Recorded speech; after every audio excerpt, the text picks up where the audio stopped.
오늘도 주의 말씀과 은혜가 저와 여러분들을 은혜와 진리의 길로 인도하시길 간절히 소망합니다. 우리 여호수아서 계속 보고 있죠. 앞에 이제 어제 지난주에 우리가 17장을 봤는데 18장, 19장은 제가 건너뛰었습니다. 이거 다 하다가는 예수님 오실 것 같아가지고 실질적으로는 좀 스케줄을 제가 조금 조정을 했는데 좀 미리 이제 말씀을 드리면 이제 저는 이제 내년도 계획을 이제 설교를 준비하고 있고 설교를 수요 예배는 이렇게 하겠습니다. 이번 주 그리고 다음 주 그 다음 주 3주에 걸쳐서 여호수아서를 할 수 있는 데까지 하고 이제 24장까지 있으니까요. 할 수 있는 부분까지 하고 그리고 10월 마지막 주 저희가 이제 마지막 주일 예배는 이제 개혁주의 종교개혁 주일 예배를 드리면서 또 여러분들한테 또 성경에 대한 권위 또 성경에 대해서 제가 피력하는 말씀을 전달한 다음에 수요 예배는 특별히 6주 동안 손에 잡히는 성경이라는 강의를 개설을 해서 여러분들과 또 성경 공부를 6주간에 걸쳐서 하는 시간을 조금 갖고 또 그리고 성탄절기를 맞추어서 또 절기와 또 나머지 못한 부분이 있다면 또 수요 예배를 올해 그렇게 마무리하면 좋을 것 같습니다. 그리고 내년도에는 제가 역사, 이 기독교 역사에 대해서 여러분들한테 계속 강조를 하면서 우리의 인생 또 우리의 역사는 하나님께서 이끌어 가시는 역사다라는 그런 모토를 가지고 창세기의 주일 말씀을 창세기 강해를 시작하고 그리고 수요 예배는 제가 신약 성경에 있는 부분을 조금 강해 설교하는 그런 시간을 조금 가지려고 합니다. 오늘 20장은 18장, 19장을 건너뛴 이유는 제가 이제 건너뛰고 싶어서 건너뛴 게 아니라 땅 분배하는 그런 내용들이 계속 되기 때문에 그 부분은 조금 건너뛰고 20장은 우리가 많이 들었던 도피성에 대한 이야기입니다. 앞선 민수기 35장 또 신명기 19장 또 여호수아서 20장에도 이 도피성이라는 도피성을 세울 것을 분명히 주님이 말씀하십니다. 그러면 여러분 지금 이 여호수아서 20장은 지금 전쟁을 끝나고 도피성을 세우는 거지만 앞에 민수기 35장 신명기 19장은 가나안 땅에 들어오기도 전에 모세의 입을 통해서 뭐를 세우라고요? 도피성을 세우라고 했으니 이 약속하신 말씀을 이제 이루는 그런 단계 속에서 오늘 도피성에 대한 이야기를 여러분들과 함께 나누려고 합니다. 도피성, 우리가 보통 이 도피성이라는 단어를 잘 안 쓰는, 요즘은 잘 안 쓰는 말이지만 조금 우리 성경에는 어떤 단어로도 비슷하게 써지냐면 실질적으로는 피난처입니다. 뭐라고요? 피난처. 우리가 알고 있는 그 피난처라는 그 단어가 실상은 도피성하고 같은 단어입니다. 미클라트라는 단어를 쓰고 있는데요, 이것이 피난하는 곳이다, 피난처다라는 그런 의미를 내포하고 있습니다. 자, 제가 여러 번 여러분들한테 설명을 드렸는데 조금 오늘은 간략하게 이 부분을 좀 소개하도록 하겠습니다. 특별히 오늘은 이 도피성에 대한 이야기를 여러분들과 나누면서 어디에 초점을 맞추냐면 전부 예수 그리스도랑 연결을 시키겠습니다. 왜냐하면 이 피난처, 도피성이라는 개념은 누굴 통해서 완성이 되냐면 실상 예수 그리스도의 행적과 예수 그리스도의 사역을 통해서 그대로 이루어지거든요. 이 땅에 피난처가 없는 곳에 피난처를 제공하시고 이 땅에 은혜의 손길이 닿지 않는 곳에 은혜의 손길을 펼치셨던 그 주님의 은혜를 기억하며 주님의 사역, 그러니까 구약 성경에 있는 그 모형이 하나의 예표로서 예수 그리스도를 통해서 완성된 것처럼 이 도피성도 예수 그리스도를 예표하는 그런 그림으로 우리가 이해할 수 있습니다. 그런 의미에서 히브리서를 한번 보시죠. 히브리서 1장 1절과 2절의 말씀을 보면 이렇게 써져 있습니다. 자, 1절 말씀 여러분 목소리 한번 같이 읽어보겠습니다. 시작. 옛적의 선지자들을 통하여 여러 부분과 여러 모양으로 우리 조상들에게 말씀하신 하나님이. 이게 무슨 얘기예요? 네가 알려줘야 되냐 그런 표정도 하지 마시고 여러분들이 직접 한번 읽어보세요. 옛적의 선지자들을 통하여 이건 지금 히브리서는 신약 성경이잖아요. 그러니까 구약의 선지자들을 통해서 여러 부분과 여러 모양으로 우리 조상들에게 말씀하신 하나님이 구약 성경을 통해서 오리라 주리라 반드시 내가 보내리라 약속하신 그 메시아가 누구라는 얘기예요?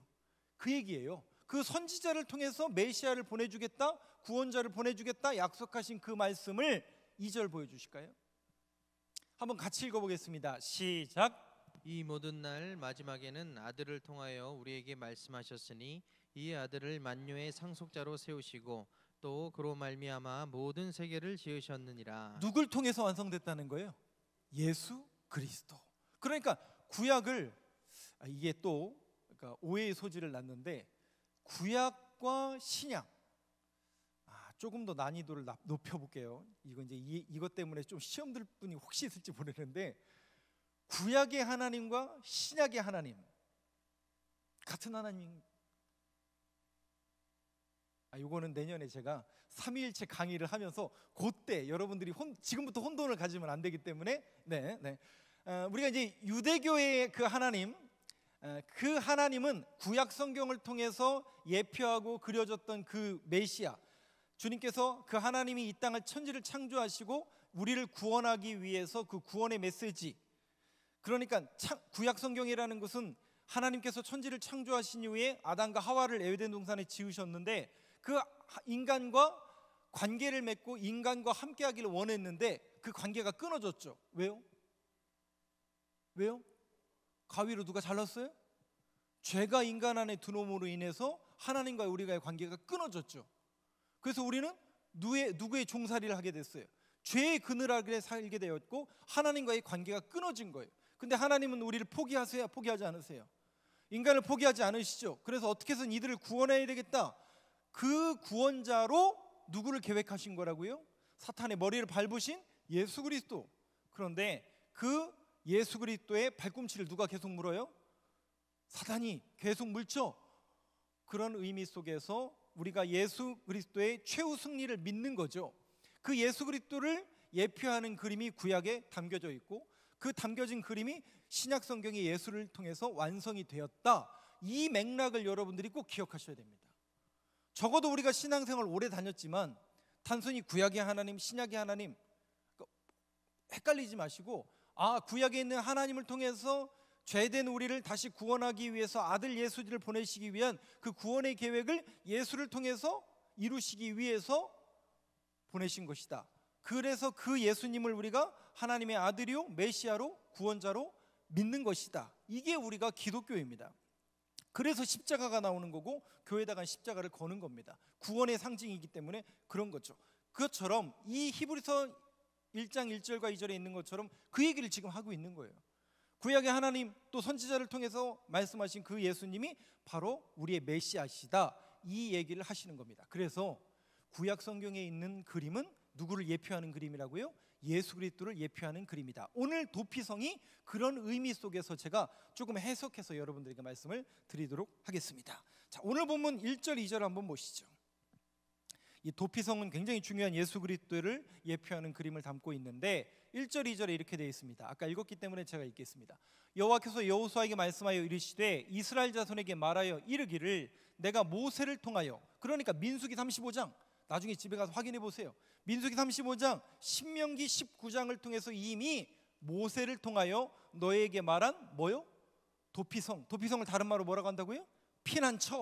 피난처를 너희들 위해 정했다. 근데 이 정하다라는 말이 어떤 단순한 도피성을 정했다 이렇게 보기가 어려운 단어예요. 무슨 얘기냐면 정하다라는 히브리어의 단어에 정의를 내리면 이런 뜻이에요.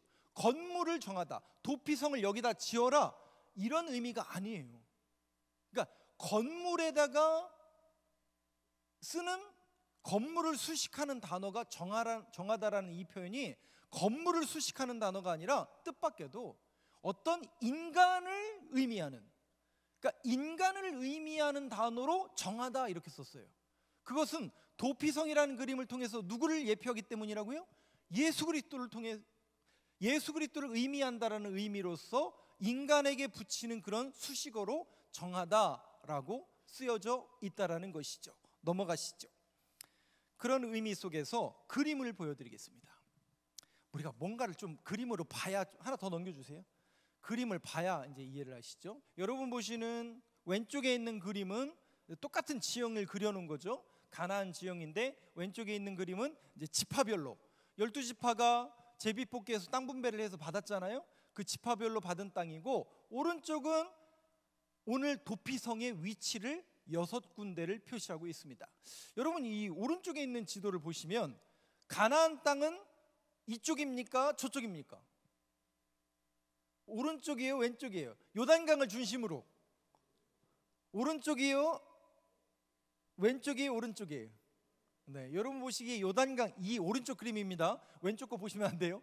오른쪽 거 보면 가운데 요단강이 이렇게 흐르잖아요. 저 꼭대기에는 훌라라는 호수가 있고, 그 밑에 갈릴리 호수가 있고, 내려가면 요단강이 쭉 흘러요. 요단강은 북쪽에서부터 남쪽까지 흐르는 거예요. 요단강이, 갈릴리에서 요단강이 쭉 흘렀다가 밑에 이제 큰 호수가 있죠. 사해라고 하는 그 부분에 이제 몰리는데, 이게 경계죠. 그래서 요단 동편, 요단 서편 이렇게 나누는 겁니다. 그런데 성경에 보니까 6개를 도피성을 하게 돼 있어요. 그래서 요단강을 중심으로 요단 동편에는 3개, 위에서부터 보면 골란, 길랏, 라못, 베셀, 빨간색 부분이에요. 골란, 길랏, 라못, 베셀. 근데 저 골란이란 지역이 저 북쪽에 있잖아요. 여기가 곤란한 지역이에요. 왜냐하면 지금 헤즈볼라랑 레바논하고 이스라엘 싸우고 있잖아요. 거기가 이 분쟁 지역 여기거든요. 이 골란 지역에 옛날에 바산 왕이 있던 골란, 길랏, 라못, 베셀, 그리고 오른쪽 요단강을 중심으로 오른쪽에는 저 위에 게데스, 세겜, 헤브론, 이렇게 위치해 있습니다. 특별히 이 도피성은 산지에 있죠. 산지, 전부 다 산지예요. 이 당시에 산지라는 것은 안전한 곳이다라는 그런 의미로, 아까도 말씀드린 것처럼 도피성은 피난처라고 말씀드렸죠. 피난처는 요새요 산지를 말하는 거기 때문에 전부 이것이 산악지역으로 되어 있습니다. 그리고 동그란 원을 이렇게 치셨잖아요. 그것은 실질적으로 인간이 걸어갈 수 있는 그런 위치. 원래는 이 지역이 하루길로 다 연결이 되어 있습니다. 실질적으로 이제 이쪽에 보면 굉장히 먼 것처럼 보이지만 말을 타든지, 이쪽은 이제 요단 동쪽과 서편에서 하루길이면 갈 수 있는 곳. 그러니까 하나님께서 6개를 세우신 것은 부지 중에 살해한 자들을 구원하시기 위해서 하루 동안 갈 수 있는 그런 위치에다가 이렇게 6개의 성읍을 배치했다. 요 정도만 기억하시면 좋겠습니다. 이걸 뭐 그림을 애워라, 여기가 어디에 있나 이런 거 모르셔도 구원받는데 지장이 없는데, 저렇게 요단 동편에 3개, 요단 성편에 3개, 이렇게 해서 6개를 도피성을 지정하라고 명하셨다. 요 정도만 아시면 좋을 것 같습니다. 어디든지 하루길이면 다 갈 수 있는 곳에 도피성이 위치되어 있습니다. 그러면 이 도피성에 누가 들어가요? 아무나 다 들어갈 수 있나요? 3절 말씀을, 오늘 본문 3절 말씀을 한번 띄워주시죠. 지도는 이제 내리셔도 됩니다. 여호수아서 20장 3절 말씀. 그럼 누가 들어가느냐? 같이 읽어보겠습니다. 시작. 부지 중에 실수로 사람을 죽인 자를 그리로 도망하게 하라. 이는 너희를 위해 피의 부복자를 피할 것이니라. 부지 중에 실수로 사람을 죽인 자를. 그러니까 여기 이제 예를 보면 도끼질을 하다가 도끼날이 날아가서 옆에서 도끼질 하는 사람한테 맞아서 그 사람이 죽을 수도 있다라는 얘기죠. 그러면 의도가 없었는데 부지 중에 그 사람을 살해한 거죠. 근데 여기 보세요. 피의 보복자는 뭐예요? 피의 보복자는 뭐예요? 굉장히 무서운 말이잖아요. 피의 보복자. 한 군데 더 볼까요? 9절을 한번 보여주세요. 9절에도 또 나와요. 한번 같이 읽어보겠습니다. 시작. 이스라엘 모든 자손과 그들 중에 거류하는 거류민을 위하여 선정된 성읍들로서 누구든지 부지 중에 살인한 자가 그리로 도망하여 그가 회중 앞에 설 때까지의 피의 보복자의 손에 죽지 아니하게 하기 위함이라. 그러니까 부지 중에 누군가를 살해했어요. 근데 그 살해를 당한 그 친족은 가만히 있으면 돼요, 안 돼요? 소송을 해야 되는구나.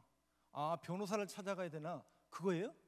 근데 여기 보니까 피의 보복자라고 자꾸 나오잖아요. 3절도 그렇고 9절도 그렇고. 이게 뭐냐면 이 당시에 고엘 사상이라는 게 있었어요.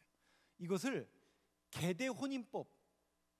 계대혼인법이 뭐냐면, 여러분 제가 야곱의 4번째 아들이 유다잖아요. 그죠? 루벤, 시몬, 레위, 유다. 그 4번째 아들 유다가 창세기 37장에 보면 뜬금없이 자기 며느리랑 결혼하는 얘기 나와요. 여러분 성경에 나와요. 며느리랑 결혼하는 얘기가 나와요. 그죠? 근데 그 며느리가 시집 왔는데 그 며느리 이름이 뭐였다고요?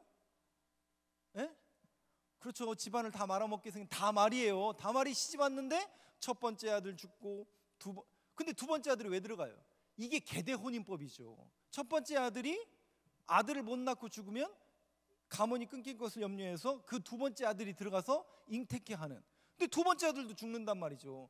근데 세 번째 아들 들어가면 또 죽을 것 같으니까 어떡해요?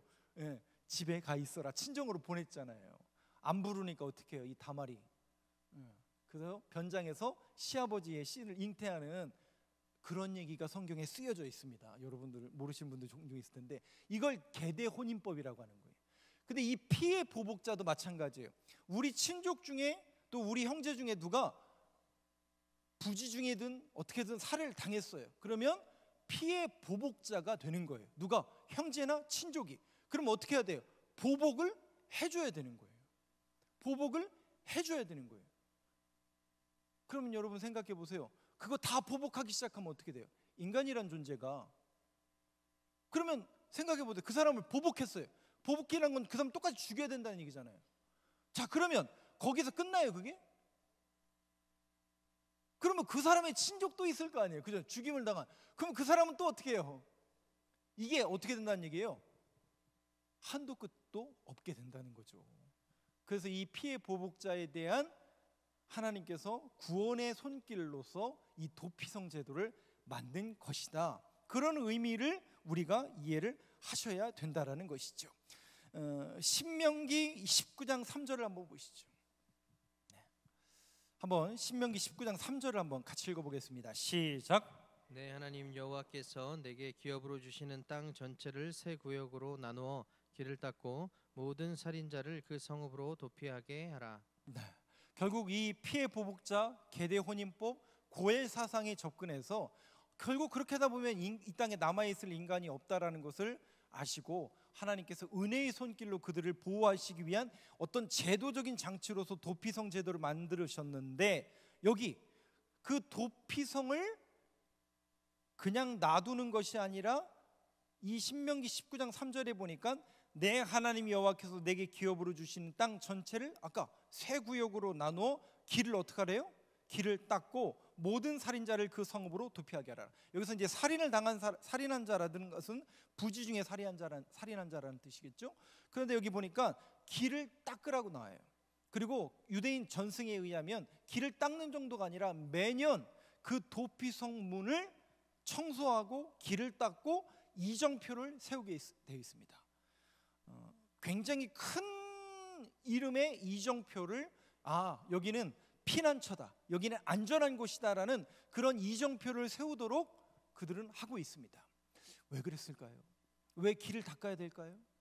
왜 길을 닦고 그 이정표를 세울까요? 생명을 살리기 위해서입니다. 하나님께서 생명을 살리기 위해서 길을 닦고 이정표를 세우라라고 명하신 겁니다. 그러면 이 메시지에 의한다면, 이런 의미에 의한다면 오늘날 교회는 어떤 곳이 되어야 되나요? 이 땅에 갈 곳 잃은 이들의 영혼의 피난처가 되어야죠. 그리고 또 방향을 잃은 이들에게 방향을 제시하는, 구원에 이르는 소망을 제시하는 구원의 방주 역할을 감당해야죠. 그리고 이 땅에 희망, 소망, 방향을 제시하는 곳으로서 교회가 세워진다면, 우리 교회가 그런 교회요, 그런 교회로서 사명을 감당해야 된다면 길을 닦아야 돼요, 안 닦아야 돼요? 이정표를 세워야 돼요, 안 세워야 돼요? 여기야말로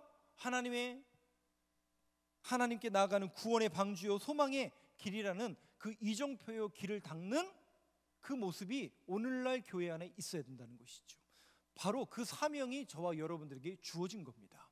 그래서 우리 교회가 소망의 또 안식처, 또 이 땅의 영혼들이 갈 곳 없는 영혼들을 안전한 곳으로 인도하는 그 보호처라는, 피난처라는 그 신앙의 고백을 가지고 우리 교회를 닦고 청소하고 이정표를 세우고 저와 여러분들이 그 사명을 감당하는 사람으로서 우리 교회를 그렇게 세워가는 역할을 감당하는 저와 여러분들이 될 수 있게 되기를 간절히 소망합니다. 이것은 반드시 우리 교회가 해야 될 사명인 겁니다. 그래서 어떻게 해서든지 교회가 소망입니다, 교회에 나와야 됩니다, 교회를 바라봐야 됩니다, 그런 믿음의 고백을 계속 선포하고 전달해야 되는 메신저의 역할을 우리가 감당해야 된다라는 것이죠. 마지막으로 그림을 한번 다시 보여주세요. 마지막 그림. 저 그림을 보면서 제가 마지막으로 설명해 드리고 오늘 좀 말씀 마치려고 합니다. 6군데잖아요. 6군데. 다시요. 위에서부터 목사님 저거 이 그림을 하나 치워주세요. 저 위에 게데스, 세겜, 헤브론, 요단 서편에 있는 저부터 설명을 좀. 게데스, 세겜, 헤브론, 베셀, 길르앗, 라못, 골란. 저 이름에 고유한 뜻이 있어요. 근데 그 고유한 뜻이 누구랑 결국 연결이 되냐면 예수 그리스도랑 연결이 돼요. 그림을 그냥 띄워놔 주세요.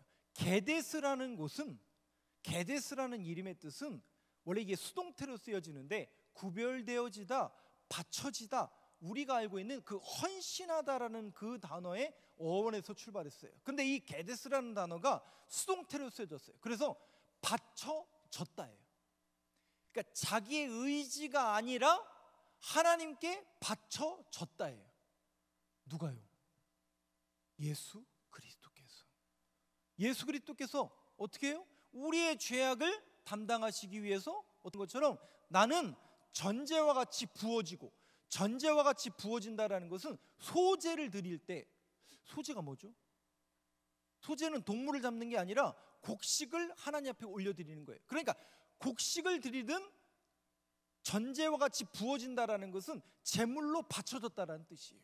아, 우리 예수님께서 우리의 죄악을 담당하시기 위해서 바쳐졌구나. 그걸 모르는 인간들이 어떻게 해요? 찌르고 침 뱉고 가시관 씌우고 십자가에 못 박아 죽이고.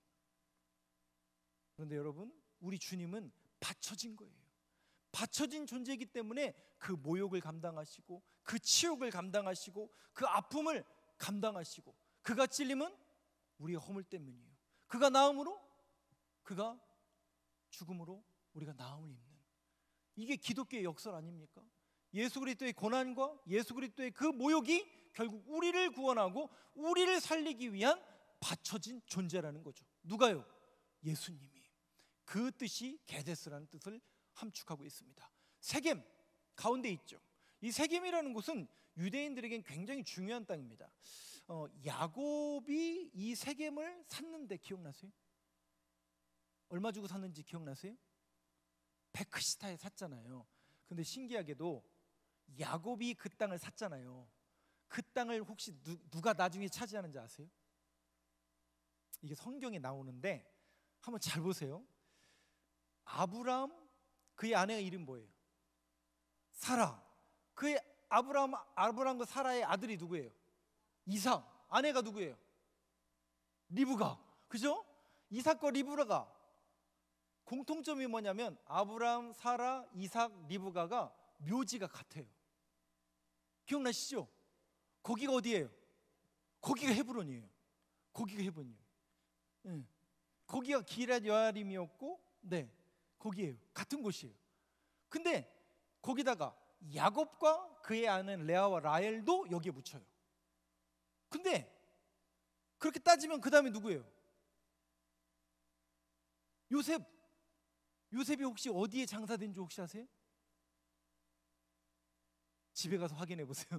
창세기 마지막 장에 보면 세겜으로 가요. 왜 그런지 아세요? 야곱이 거길 샀잖아요. 자기 아버지가 산 땅이 베크시타 주고 산 그 땅에 자기의 무덤을 거기 안치해 달라고 그래요. 그래서 요셉의 무덤은 현재도 세겜에 있습니다. 근데 그 세겜은 성지순례를 갈 수가 없어요. 왜냐? 팔레스타인 땅이거든요. 주 중간이 자치구역이에요. 그래서 유대인들도 못 가요. 유대인들도 저기를 못 가요. 근데 거기에 요셉의 무덤이, 제 얘기를 안 믿어도 괜찮은데 네이버에 검색하시면 나와요. 요셉의 무덤의 위치가 세겜 딱 나와요. 네, 제가 거짓말하는 게 아닙니다. 그 세겜은 그렇게 약속의 땅이고 야곱과 요셉에게는 중요한 자리가 되는데, 이 세겜의 뜻이 뭐라고 했냐면, 세겜이라는 위치가 북쪽에 있는 산과 남쪽에 있는 산의 중앙에 있다고 그랬잖아요. 무슨 산? 무슨 산이죠? 축복의 산, 그리심산. 저주의 산, 에발산. 그렇죠? 에발산과 그리심산 중간에 있는 게 세겜이에요. 그래서 그 세겜의 위치를 어떻게 이야기하냐면 어깨라고 이야기해요. 그러니까 두 어깨가 있잖아요. 두 어깨 가운데 있다고 해서 어깨 사이에 짐을 지고 가다라는 뜻을 갖고 있는 게 세겜이란 뜻이에요. 그래서 이 어깨에 짐을 짊어지고 가다, 그 축복과 저주를 그 짐을 짊어지고 간 사람이 누구라는 거예요? 예수 그리스도. 그래서 수고하고 무거운 짐진 자들아 다 내게로 오라. 내가 너희를 쉬게 하리라. 나의 멍에를 메고, 그 멍에가 그 얘기거든요. 우리 예수님이 그 길을 세겜의 이름처럼 어깨에 축복과 저주를 짊어지고 우리를 구원하시기 위해서 뚜벅뚜벅 그 길을 걸어가신 겁니다. 세겜이라는 이름을 통해서 예수 그리스도의 그 구속의 사역을 우리가 엿볼 수 있는 거죠. 헤브론은요, 이 단어가 연합이란 뜻이에요. 그리고 헤브론이라는 성읍은 유대인들에게 굉장히 중요한 성읍이죠. 아까도 말씀드린 것처럼 아브라함, 사라, 이삭, 리브가, 야곱, 레아, 라헬 다 묻혀 있는 곳이에요. 여기를 누가 요구했다고요? 이 산지를 내게 주소서. 누가 한 얘기예요? 갈렙이 한 얘기죠. 그래서 그 약속의 땅을 얻기 위해서 갈렙이 저 헤브론으로 올라가는 겁니다. 거기 아낙 자손이 있는데 다르죠. 갈렙이 뭐라고 얘기합니까? 나에게 하나님 말씀하시지 않았습니까? 주신다고 약속하지 않았습니까? 아낙 자손 철병거 중요하지 않습니다. 내가 약속을 믿고 주의 말씀을 따라 그 땅을 차지하겠습니다. 여러분, 이 믿음의 고백이 저와 여러분들의 고백이 되길 간절히 소망합니다. 주신다고 약속하셨잖아요. 말씀하셨잖아요. 반드시 이루실 것이라는 거죠. 우리는 빼도 박도 저와 여러분들은 이 약속의 말씀을 붙드는 사람들입니다. 그래서 아낙 자손이든 철병거든 그걸 무서워하는 게 아니라 하나님께서 약속하셨다면 반드시. 그래서 지난주에도 말씀드렸잖아요. 유다 지파가 아이고 우리는 땅 요거밖에 안 줘, 백성들이 이렇게 많은데. 틀린 말은 아니지만 여호수아가 그 얘기를 하는 거예요. 야, 칼렙 봐라.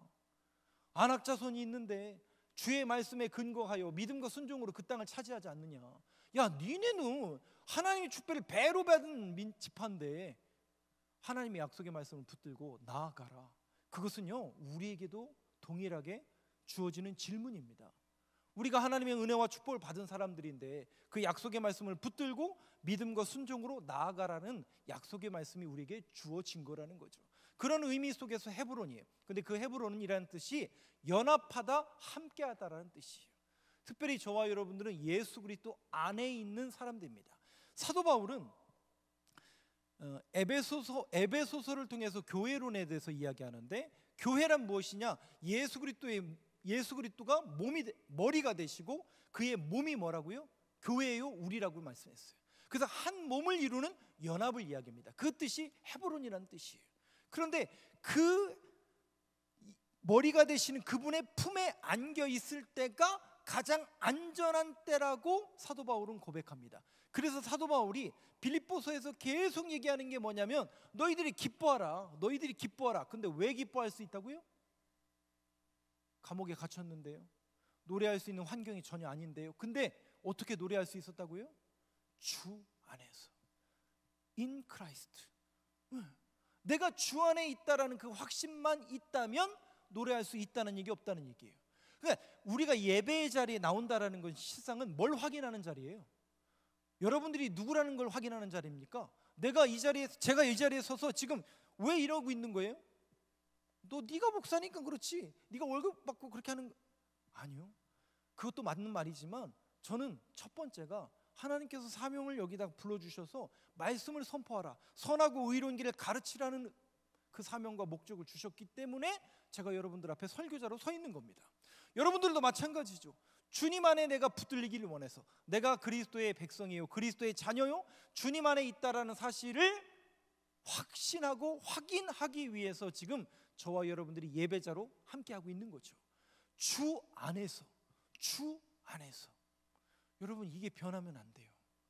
이 신앙 고백이 흔들리는 순간 자꾸 들어온다니까요.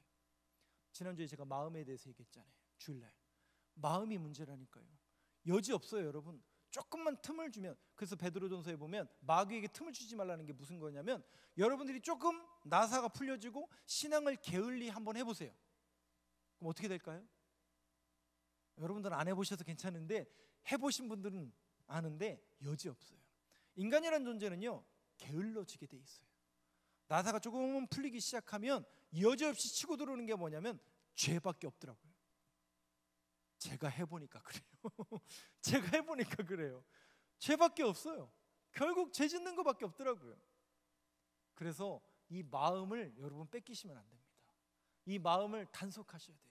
오늘도 주 안에서, 오늘도 주님 안에서 성령 하나님, 오늘도 내 마음을 붙잡아 주시고 내 심령을 붙들어 주옵소서. 악한 영 틈 다 역사하지 못하도록 늘 막아주시고 예수로 충만케 하여 주옵소서. 그거밖에 없어요, 여러분. 우리가 말씀과 기도로 충만해지는 그 길밖에 없어요. 그러지 않고서는 뺏긴다니까요. 시선을 뺏기고 우리의 유혹이, 죄가 이길 수가 없다. 당체 이겨낼 재간이 없다니까요. 무너지는 그런 것들을 보면 전부 거기서 시작해요. 마음을 뺏긴다니까요. 오늘도 여러분들이 내가 주님의 자녀요, 주님의 백성으로 예수로 충만한 하나님의 자녀가 되게 하여 주옵소서. 헤브론, 연합이란 뜻입니다. 내가 주님 안에 연합되어지게 하시고 주님을 받아들이고 예수로 충만한 내 심령과 마음이 되게 하여 주옵소서. 또 한번 볼까요? 밑에 이 요단 동편에 있는 그 모든 내용들은 베셀, 그리고 중간에 길란, 라못, 골란 한 게 아니라 골란, 길란, 라못, 베셀이 전부 뭘 의미하냐면 안전한 곳, 피난처를 상징하는 단어가 전부 저 세 단어입니다. 사랑하는 성도 여러분, 결국 그겁니다. 오늘도 우리가 여호수아서 말씀을 듣지만 결국 우리가 이 예배 자리에 나와서 말씀을 듣고 다시 기도하는 이유는 뭡니까? 확인하는 거죠. 내가 누구인가? 내가 신앙인이요 하나님의 자녀인데 뭘 확인하는 자리예요? 내 마음이, 내 심령이 예수님으로 충만해 있는가? 내가 정말 예수를 붙드는 그런 삶을 살고 있는가? 어떤 분이 들어오시면서 그 남편분이 아프셔서 오신 분도 여기 계신데 보이지 않죠. 그런 어려움을 만나고 아픔을 만나면 여기 우리 권사님 오셨어요. 성혜정 권사님 오셨어요 오늘. 제가 우리 권사님 아프시다고 하는데 하나님 앞에 땡깡을 부렸어요. 땡깡을. 그 목사도 가끔 그럽니다. 정말 말씀하고 아무 상관이 없게, 아니요, 저도 너무 급했어요. 그런 거 있잖아요, 목사도. 왜냐면 이제 이게 너무 급박한 게 되니까 제가 말씀드릴게요. 아까 우리 권사님도 말씀드렸지만 몇 해 전에 그 먼저 하늘나라 가신, 물론 하늘나라 가신 분들은 좋은 자리에 가셔서 감사하지만 우리 이양월 권사님하고 갑자기 그분 생각 안 난다. 곽화승 권사님을 그때 코로나였잖아요. 근데 저는 그냥 입원하시고 그냥 한 1, 2주 있다 퇴원하시. 마음이 너무 공허한 거예요. 그래서 하나님 앞에 막 땡깡을 부렸어요. 안 됩니다. 조금 더 기다려줘야 됩니다. 연명시켜 주셔야 되고 연장시켜야 된다고 하나님 앞에 막 땡깡을 막 부렸는데, 결국 우리가 신앙인으로서 그 신앙의 길을 걸어가다 보면 막막할 때도 있고 어려울 때도 있죠. 근데 중요한 것은 늘 확인해야 돼요. 내가 누구인가? 내가 어떤 신앙인인가? 또 내가 믿는 그 대상이 누군가? 내가 바라봐야 될 것이 무엇인가에 대한 그 확신이 여러분들 안에 있게 되길 간절히 소망합니다. 그것을 우리는 믿음이라고 하고, 그 믿음에 순종할 수 있는 그 용기와 그 선택과 은혜를 저희들에게 허락하여 주옵소서. 그래야만 저 문 밖에 있는 마귀의 세력, 죄의 세력들을 여러분들이 싸워 이길 수 있는 겁니다. 오늘도 저와 여러분들의 심령을 예수님으로 충만케 하여 주옵소서. 우리 찬양의 고백을 함께 힘차게 부르시고 함께 결단의 기도하도록 하겠습니다.